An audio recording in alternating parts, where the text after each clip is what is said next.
I think I was in 7th or 8th grade when that documentary Food Inc. came out. Remember that?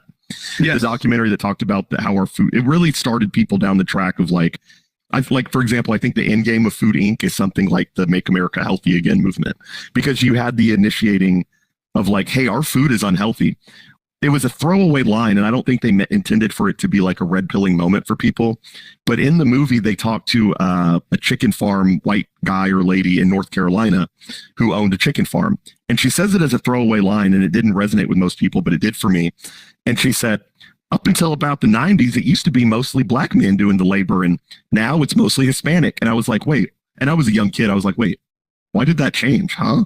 And then it made sense. It's like, I mean, say what you will about black labor. I will concede, you know, some of the, my 15-minute break started 30 minutes ago. You know what I mean? Like, you know, that kind of thing. But say what you will about it.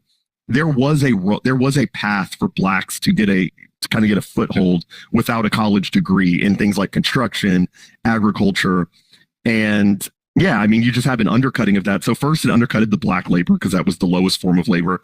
But now it's slowly moving up the food chain where, you know, a white guy who graduates in computer science cannot find a job because now the Prandar and Sithun have moved here, and they'll work for $50,000 a year, and they'll pack in to a 2-bedroom apartment and move 6 cots in there, and they really don't need as much money. Like, but what's the argument? You know, if you're a GDP worshiper, what's the argument against it? If you worship just the numbers on the spreadsheet, what's the argument against that? Big red line go up. No, literally, it's like, let them in. They're doing the jobs. They don't commit crime. They don't complain. They don't go on welfare.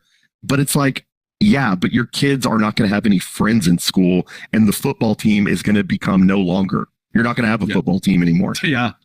Social fabric team. Social fabric is just melting in front of these people. Yeah. And they're like, but in theory, we're making more money. It's like, who cares about theory, man?